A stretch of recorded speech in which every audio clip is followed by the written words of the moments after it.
नमस्कार दोस्तों, संसद में आज पहली बार प्रधानमंत्री मोदी की मौजूदगी में कुछ ऐसे नारे गूंज रहे थे। मोदी अडानी भाई भाई, भाई भाई भाई भाई, मोदी अडानी भाई भाई, देश बेच मलाई खाए, जुमलेबाजी नहीं चलेगी, नहीं चलेगी, नहीं चलेगी। जेपीसी से जांच कराओ, जांच कराओ, जांच कराओ।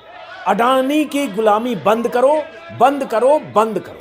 We want JPC, JPC, JPC. ये नारे विपक्ष के नारे थे, मोदी की मौजूदगी में लग रहे थे, उनके भाषण के दौरान लग रहे थे। जेपीसी पर कुछ तो बोलो, मौनी बाबा कुछ तो बोलो, एलआईसी पर कुछ तो बोलो, कुछ तो बोलो, कुछ तो बोलो।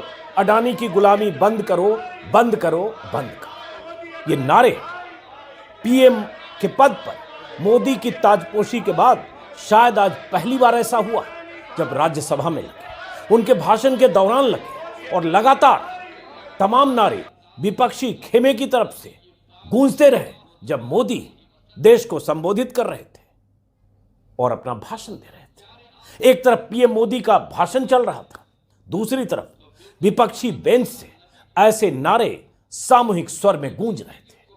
कैमरे की आंख ऐसे मौकों पर हमेशा पीएम पर ही होती है, इसलिए यह तो पता नहीं चल रहा था कि नारे लगाने वाले कौन थे, कौन सांसद थे, किस पार्टी के थे, कितने लोग थे। लेकिन उन नारों के गूंज पीएम को शुरुआत में ही काफी असहज कर रही थी। सबसे अधिक नारे मोदी अडानी भाई भाई के लगे। पुराना नारा है, हिंदी चीनी भाई भाई, और उसके बाद चीन ने क्या किया सबको पता है। इन्हीं नारों के बाद पीएम मोदी ने राष्ट्रपति के अभिभाषण पर करीब 90 मिनट का जवाब दिया। लगभग इतनी ही देर तक कल भी मोदी लोकसभा में बोले थे, आज राज्यसभा में उनके बोलने की बारी थी। लेकिन न तो कल लोकसभा में पीएम मोदी ने अडानी का नाम लिया, न आज राज्यसभा में अडानी का नाम लिया। न कल अडानी से उनके रिश्तों को लेकर लगे आरोपों पर मोदी ने जवाब दिया, न आज जवाब दिया। अंदाज वही था कि चाहे विपक्ष अडानी को लेकर कितने भी आरोप लगाते रहे, हमें जवाब नहीं देना है तो नहीं देना है। उस मुद्दे पर कुछ नहीं बोलना है तो नहीं बोलना है। अपने भाषण में पीएम मोदी ने अपनी सरकार की वही सब योजनाएं गिनाई जो कल भी गिना चुके थे। 10 सालों की तमाम उपलब्धियां गिनाई। बार बार कहते रहे कि कांग्रेस सरकारों ने अगर कुछ काम किया होता तो उन्हें इतनी मेहनत नहीं करनी पड़ती। मोदी का आज भी वही अंदाज था कि देश में जो कुछ भी हुआ है वो 2014 के बाद ही हुआ, वरना उसके पहले तो विकास के हर क्षेत्र में सिर्फ गड्ढे थे और गड्ढे ही गड्ढे थे। यह उनका पुराना अंदाज है। उनके इसी अंदाज के उनके समर्थक कायल भी हैं और यही नैरेटिव गढ़ने में मोदी का पूरा जोर भी होता है कि 2014 के पहले तो इस देश में कोई काम ही नहीं हुआ। सिर्फ गरीबी थी, भूखमरी थी, न सड़कें थी, न बिजली थी, न अस्पताल थे, न रेलवे लाइनें थी, कुछ भी नहीं था। देश का जितना भी भला हुआ मोदी जी के आने के बाद 2014 के बाद ही शुरू हुआ।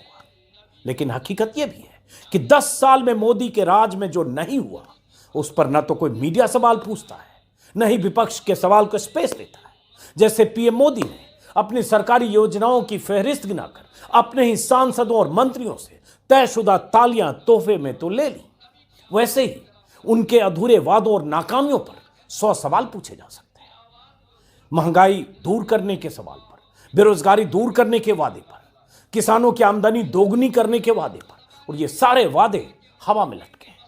काले धन लाने का तो मोदी जी अब नाम भी नहीं लेते। ऐसा गिनाने लगे तो उतना ही लंबा वीडियो मेरा हो जाएगा जितना लंबा भाषण कुछ देर पहले मोदी जी ने राज्यसभा में दिया। इन सब के बीच असली सवाल अडानी से जुड़ा है। देश को असलियत जानने का हक है, लेकिन असलियत तभी पता चलेगी जब जांच होगी। जांच तभी होगी जब मोदी जी चाहेंगे। लेकिन ऐसी स्थिति है और मोदी का यह तरीका है जो ये संदेश दे रहा है कि न 9 मन तेल होगा, न राधा नाचेगी। न मोदी जी अडानी का नाम लेंगे, न जांच का आदेश देंगे, न कुछ पता चलने वाला है। चीखते रहिए, लगाते रहिए नारे, देते रहिए बयान।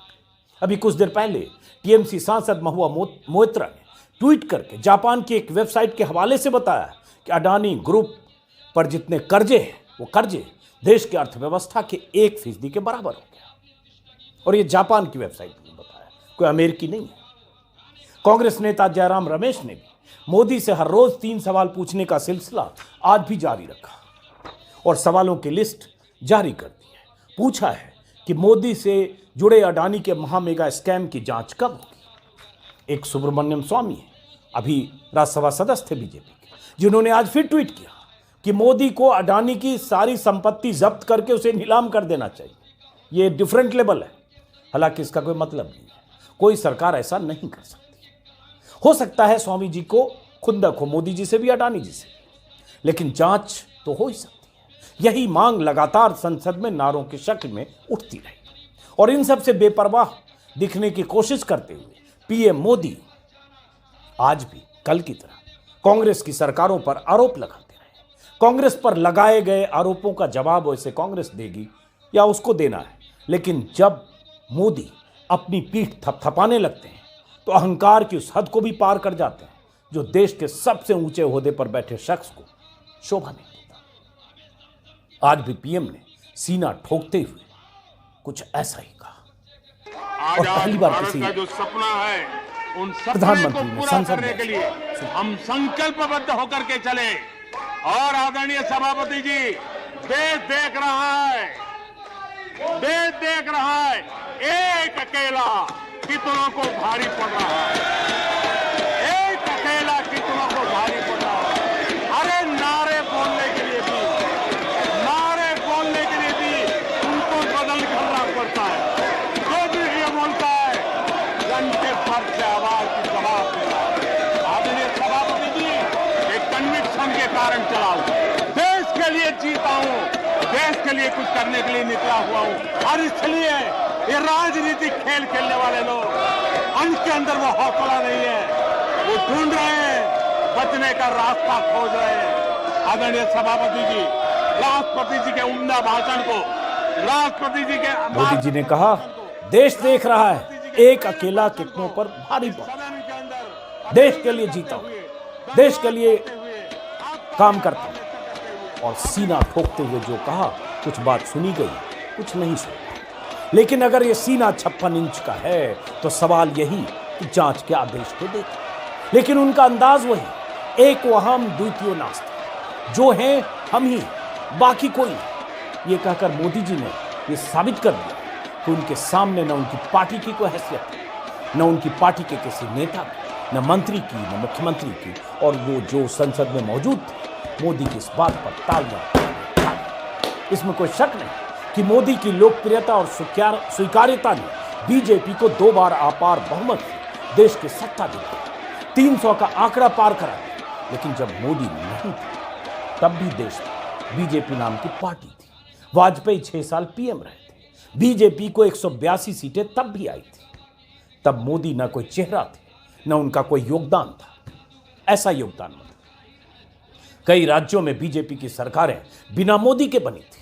लेकिन आज जब सितारा बुलंद है तो ये गुमान ही सही। और जब मोदी ऐसे बोल रहे हैं तो तमाम मंत्री सांसद लगातार। मोदी ने अपने भाषण में कांग्रेसी राज में क्षेत्रीय दलों की सरकारों को गिराने को लेकर कांग्रेस पर हमले किए। इसमें कोई शक भी नहीं कि नेहरू काल में गैर कांग्रेसी सरकारों को गिराने का जो सिलसिला शुरू हुआ, उसने इंदिरा गांधी के काल में चरम देखा। दर्जनों सरकारें दिल्ली से डोर खींचकर गिरा दी गई। मोदी ने यह भी कहा कि राजभवनों को कांग्रेस का दफ्तर बना दिया गया। यह सच भी है, यह हुआ था, यह इतिहास है। लेकिन यह कहते वक्त मोदी भूल गए कि उनके राज में बीते 8 सालों में क्या क्या हुआ है। महाराष्ट्र राजभवन में भगत सिंह कोश्यारी से लेकर बंगाल राजभवन में बैठे जगदीप धनखड़ तक, जो आज उसी राज्यसभा में सभापति की कुर्सी पर बैठे थे, इन सब ने राजभवन का कैसा इस्तेमाल किया, मोदी और शाह की सत्ता के लिए क्या किया, यह बात किसी से छिपी नहीं है। मोदी और शाह की शाह पर जिस ढंग से एमपी, गोवा, कर्नाटक से लेकर उत्तराखंड में सरकारें गिराई गई और बनाई गई, उसे दुनिया ने नहीं देखा है क्या? इसकी मिसालें कम है क्या? क्या क्या हुआ है? संक्षिप्त में कुछ बता दें। कहां से शुरू करें, महाराष्ट्र से या एमपी से? एमपी में क्या हुआ था? सरकार बनी कमलनाथ की और कोविड काल था, बीजेपी की छटपटाहट थी। कांग्रेस की सरकार, कैसे देख सकते थे कांग्रेस की सरकार को? किस तरह से कोविड काल में लॉकडाउन लगने से पहले बीजेपी ने कोशिशें शुरू की कमलनाथ की सरकार को गिराने की, उनकी पार्टी के भीतर सेंधमारी करने की, और ये सब दिल्ली के निर्देश पर हुआ। सांसद विधायकों को बेंगलुरु ले जाया गया, सारी सुविधाएं मुहैया कराई गई, और आखिर में ये हुआ कि बीजेपी के पास 108 विधायक थे, 22 विधायक ज्योतिरादित्य सिंधिया के साथ थे। ज्योतिरादित्य सिंधिया के नेतृत्व में पार्टी टूटी, समर्थन हासिल किया बीजेपी ने, और कमलनाथ को हटाकर चलता करके ताजपोशी बीजेपी की हो गई। कैसे बनी थी सरकार? छिपी है क्या किसी से? क्या डील हुई इसमें?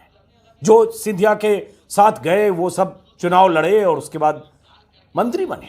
ज्योतिरादित्य सिंधिया अभी केंद्र सरकार में, उन्हें बगावत के बदले इनाम दिया गया। तो क्या ये उस तरह से नहीं हुआ जैसे पहले होता था?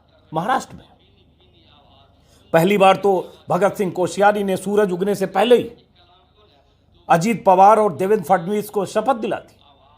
शरद पवार को पता भी नहीं चला कि उनका भतीजा चला गया बीजेपी की तरफ, और तड़के सूर्योदय से पहले, लेकिन तुरंत इस्तीफा देना पड़ा और फडणवीस के मंसूबे नाकाम हुए। और ये सब दिल्ली के इशारे पर हुआ, क्योंकि राजभवन में जब हो रहा था, इसका मतलब मोदी और शाह की मंजूरी के बिना कुछ नहीं हो सकता। लेकिन फिर भी वो चोट खाए हुए नेता जिन्हें बेदखल होना पड़ा, सत्ता में आकर भी, तड़के शपथ लेकर भी, फिर कैसे सरकार बनी? किस तरह से एकनाथ शिंदे को शह मिली? कैसे शिंदे 3 दर्जन विधायकों के साथ चार्टर्ड प्लेन से वाया गुजरात, वाया सूरत होते हुए गुवाहाटी में गए? कई दिन तक गुवाहाटी के 5 सितारा होटल में हर कमरे बुक थे, हर रोज करोड़ों लाखों के खर्च हो रहे थे। और उसके बाद शिंदे जब वापस आए, कैसे उनकी ताजपोशी हुई, भी सब कुछ सामने है, देखा हुआ है। और शिंदे का वो बयान जो उसी होटल में, वो उस लॉबी में अपने विधायकों को जब कह रहे थे कि हमारे साथ सुपर पावर है, बड़ी शक्ति है बीजेपी, इसलिए परेशान होने की जरूरत नहीं है। तो सब कुछ डंके की चोट पर बेशर्मी से खुलेआम हुआ महाराष्ट्र में। पहली बार नाकाम हुए, दूसरी बार कामयाब हुए। उत्तराखंड की कहानी तो दिलचस्प है। हाईकोर्ट तक में शिकस्त खानी पड़ी थी ऐसे मंसूबों की वजह से। कर्नाटक में भी बीजेपी ने सरकार कैसे गिराई, कैसे सेंध लगाई, वो कर्नाटक का इतिहास है। तो गोवा में कितनी चालाकी से बीजेपी ने 2017 में, जब बीजेपी को दूसरे नंबर की पार्टी की हैसियत मिली, बीजेपी को 13 सीटें मिली, कांग्रेस को 17 मिली, और किस तरह से जल्दबाजी में बीजेपी ने सेट किया, और उसके बाद सत्ता बीजेपी ने निर्दलीय और एमजीपी के विधायकों के सहारे बना ली, और तब भी सब कुछ दिल्ली से हो रहा था। तो ऐसी कहानियां तो इस राज्य में, शाह और मोदी के राज में भी कई हैं। और बंगाल में वो धनखड़ साहब क्या क्या करते थे, अभी केरला से बहुत सारी कहानियां आ रही हैं। तो राज्यपाल आज भी तो वैसे ही कर रहे हैं। ये कलंकित इतिहास है, जो कांग्रेस की सरकारों के समय भी वैसे ही होता था, इंदिरा गांधी के समय में भी हुआ, राजीव गांधी के समय में भी हुआ, जनता पार्टी के समय में भी हुआ। जैसे ही जनता पार्टी की सरकार बनी, एक साथ मुझे याद नहीं आ रहा 6, 7, 8 सरकारों को बर्खास्त कर दिया गया था। उसके बाद 80 में इंदिरा गांधी आई, तो वही काम इंदिरा गांधी ने किया। तो ये सब तो होता रहा है, मोदी राज में भी हुआ है। हाँ, आर्टिकल 356 का वो इस्तेमाल जिस बेशर्मी से पहले होता था, उसकी तादाद ज़्यादा थी, इस्तेमाल की तादाद वो थोड़ा कम हो गया। लोग सजग हो गए, मीडिया का दौर है, सोशल मीडिया है, बहुत कुछ दिखता है। लेकिन फिर भी जो बेशर्मी हमने गोवा से लेकर, कर्नाटक से लेकर, महाराष्ट्र से लेकर एमपी तक में देखी, वो तो मिसाल सामने है। तो इसलिए मोदी जी जब कहते हैं तो अपने चेहरे को उस आईने में नहीं देखते जिस आईने में इतनी सारी कहानियां उन्हें दिख सकती है। मोदी जी बोलते हुए नेहरू के प्रति हमेशा तंज कसते हैं। आज भी उन्होंने अपने ढंग से नेहरू का जिक्र किया और कहा नेहरू का सरनेम उनके परिवार वाले लोग नहीं लगाते। ये बहुत अपमानजनक तरीका है मोदी का कहने का।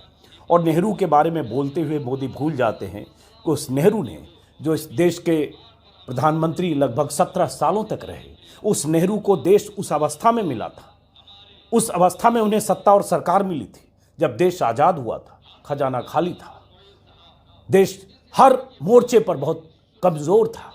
और उस स्थिति में नेहरू ने जिस ढंग से संस्थाएं खड़ी की, जिस ढंग से विकास की पटरी बिछाई, आज भी इतिहास में मोदी जैसे प्रधानमंत्री 15 साल रह जाएं, 20 साल रह जाएं, मिटाने की कोशिश करेंगे। लेकिन दशकों बाद, सदियों बाद भी जब इतिहास लिखा और पढ़ा जाएगा तो नेहरू के योगदान को आप मिटा नहीं सकते, क्योंकि तब का देश और 2014 में जो देश मिला उसमें फर्क है। यह अलग बात है कि मोदी जी कहते हुए 2014 की हर चीज को खारिज करते हैं। कल भी इसके बारे में आज सुबह के वीडियो में भी मैंने विस्तार से बताया था, इसलिए उस पर जा नहीं, यह उनकी फितरत है। अब कामयाबियां गिनाते गिनाते उन नाकामियों को ढकने की कोशिश करते हैं, जिन नाकामियों पर भी घंटों उनसे सवाल पूछे जा सकते हैं। लेकिन चूंकि आज के दौर में मीडिया मोदी से कोई सवाल नहीं पूछता है, इसलिए वो बचते हैं या बचने में